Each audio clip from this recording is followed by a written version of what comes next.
sure that government contracting websites have compelling images is essential. But you know what? It's something that can be kind of tricky. And that's for a couple of reasons. So first of all, the day-to-day work that government contractors do can actually just, I don't know, it can be kind of a little bit not very interesting. And, in addition to that, some of the organizations that we work with, particularly if they work with the military or if they work in cybersecurity, you know what, they could actually be top secret, right? So you can't take a lot of pictures. So we actually end up spending a lot of time talking about how do we reflect government contractor websites, how do we reflect their imagery and what they do via imagery. And so that's why my colleague Laura Mayer and I are going to chat today about government contractor websites and what kind of imagery that it's great for them to use. So my name is Erica Dickstein and I'm at Spring Insight Marketing. And Laura Mayer. So as I said, we're here chatting today about what kinds of imagery and how to think about imagery for government contractor websites. So some options that we have found that work. Option number one, using images that reflect the mission instead of the work that you're doing, that reflect sort of the mission of the organization. Yeah, I think that's really important. Sometimes how do you show you do HR services? Well, how do you show that you do something with people management? Well, it's the feelings you want to evoke through the pictures, and that's what we do with imagery in that case. Yeah. I mean, and the way I like to think about it is you can think big and you can think small, right? So thinking big might be, we're working with an aerospace, we work with an aerospace client, and that is showing big, vast pictures, right, of the solar system that reflects that. But in addition, we've also worked with manufacturers and had very, very, have these pictures of super tiny parts, right? So it's basically, actually we worked with our another client of ours where we've actually worked with things pictures that have been taken through microscopes. So things at a cellular level. But what are things that sort of evoke the idea, as I said, I really like this idea of either thinking super big or thinking super small that get you oriented towards the work that these organizations do. Yeah, I think, it's also important when we're talking about government contracting sites too, that when you are sourcing images and when you're using images, that they are products that are US products, right? Or that they are not your competition's products. So it's very important that if you're showing models of drones or if you're showing models of tanks, that you're using the appropriate ones. So that, of course, cannot be overstated, I think. No, that's absolutely right. Awesome. So next, let's talk about sort of images that are more abstract, right? So we said, okay, well, first images that reflect the mission. Second, let's talk about sort of abstract images. And we've done a number of these kinds of abstract images. I mentioned the one that we did that showed something on a cellular level that certain people would understand and others wouldn't. Do you want to tell us about, I know you have a good anecdote on an abstract picture that we did for one of our government contractor clients. Oh, yeah, Erica, I think a great example is one we did for a client. We couldn't quite find the image we were looking for, and so we created it. We had a certain pattern. In this case, we were using kind of a round look throughout the site, and so we were able to replicate that in the image we took while still having the person who was the center of our image have the characteristics of the type of person that they would work for and with. Pictures tell 1,000 words, right? More than 1,000 words. So it was a very easy way to just through one shot give a quick feeling and a quick taste of what that organization does and the type of people they work with. Yeah, and it's such a great example. And in the case of that particular picture, one of the things that I also want to say, we love professional photographers.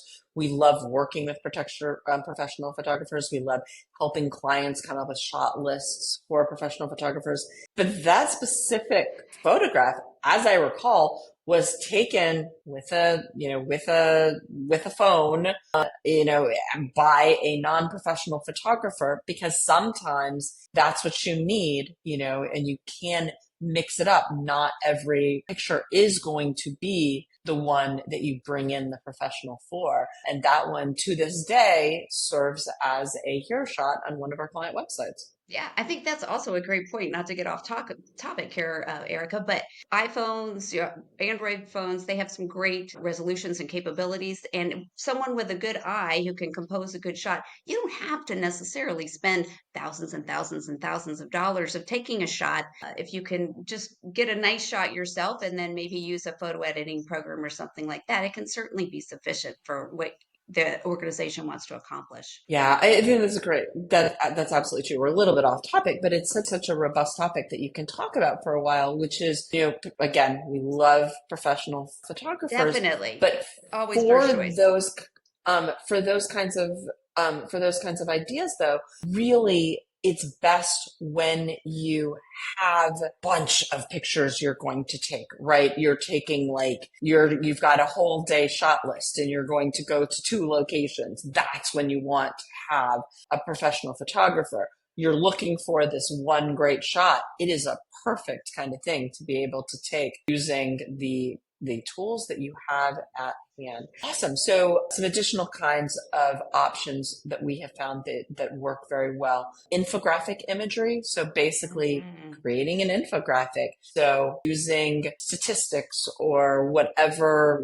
or imagery that relates information that you want people to understand. And creating that kind of imagery really can be very graphically attractive and strategic. Yes, absolutely. It really helps get the message across. It also helps beef up your content and has extra added benefits we don't talk about. You have that nice infographic, and the search engines notice that too. So it has multiple benefits to using Hmm. something like that. Yeah. And typically when we create those for our clients, they also use them off the site as well. They can use them on one pagers Hmm. and whatnot. And then the last one that I think we can talk about in terms of what you can use as options that work is illustrated graphics. And Hmm. these are be really, really useful. You do have to sort of be a little careful. I know some people can tend a little bit towards the too cartoony that people Hmm. don't really like, particularly in the government contracting space where perhaps things are a little more buttoned up and professional, but you still can use these that create the right look and the right feel without coming across as being cartoony. Yeah, and I think the key there is always stick on brand. Refer to your style guide, refer to your Mhm. brand guidelines. All graphics always need to follow your brand and your voice. So that's the most important thing. Yeah, no, totally true. So let's talk about what not to do next. And you know what? I'm going to go directly from where we were just right now and tie into this, which is, don't do something that's off topic. Don't do the cartoony pictures. Don't look at somebody else's site and see the way that they have created their brand imagery and say, oh, that looks great. And then bring it over to yours in a way that would resonate for their organization, but might just look silly when it's applied Yes, to yes. yours. Very good points. And then the second one is stock imagery. Mhm. And you and I, in discussing this beforehand, of course, I will tell everybody, I said, well, don't use stock imagery. And Laura, tell everybody what your response was. Well, sometimes you have to use stock imagery, right? But that's unavoidable, and it's can be a cost-saving measure. It could be a matter of you just can't get it together in time. It's you need it for launch. Who knows? A lot of reasons. What to look for is a don't use that shot that everybody uses with the computer in the hands that you've seen 17 times. So again, try to find something unique. That said, if you have to use what's can pretty obviously look like a stock picture, there are ways with your designer or your dev team to make it look less stock photo-y, right? We can crop things, we can blur things, we can put image gradient overlays over bits of it. There's all sorts of things you can do to kind of jazz it We up can and give it change a the little bit more change the personality. color of the we can change the color of the clothes actually and create it and Yeah. put it into our color palette. We can build Yeah. it into a bigger design, right? There are ways. It's absolutely true. And Laura makes a great point in keeping me down from my no stock imagery to okay, use stock imagery very discerning, because what you really don't want, and this has literally happened to me, where you go to a website and you look at an image and you're like, oh, that man followed from this site to this site. And you're seeing precisely the same stock image because two sites have used it, right? So you just want to Hmm. avoid. Yes, right. It just gives you a little more, your organization looks a little less cookie cutter, right? You look a Mm. Yeah, there is more something about stock professional. images. It's so funny because I can take, we can work with a photographer of an organization with whom we work, and they will take a Mhm. picture that would look stock imagery under any other situation, but it doesn't. And there's something about the stock imagery. I think it's something about the office space that they use that is just so standard default that it just always looks like stock imagery. Anyway, It's thank you, sterile. Laura, Yeah. so much. Yeah, no, Well, you're welcome. exactly. Can Think I add something because we just talked about that? Well, absolutely. when you do organize some shots or when you are taking them yourself or you're having a photographer come, what is really, really, really important and a pet peeve of mine is get the water bottles out of the picture. Remove the Mm, cords in the background. Don't show the mouse with the cord on it. It dates your image. So you want to be very sure that you want it to look as sterile as possible so that you remove any kind of PII that's in the background. You never know what someone can zoom into and see. So you do have to be very, very mindful if you're staging your shots that you pay close attention to your backgrounds. ooh, that is all some great information. It sounds like another video that we can do just on Ooh, preparing for your photography. So I love there you that. Great go. idea. Let's do that next. Awesome. And with that, Laura, thank you so much for chatting with me today about this. Thank And you. if you are watching, thank you so much for your time as we chatted about government contracting images. I know this is can be a dry topic that we struggled with in the past, so thought it would be very worth exploring. And if you have not already, I hope that you will like this video, and I hope you'll subscribe to our channel. We put out great content every single Tuesday, a lot about government contracting and government contracting marketing.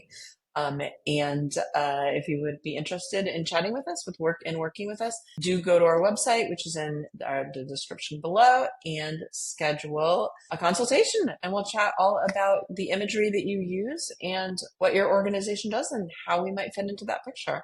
Get it? Picture? Thanks so much, Laura. It was great chatting with you. Thanks. So fun. Take care.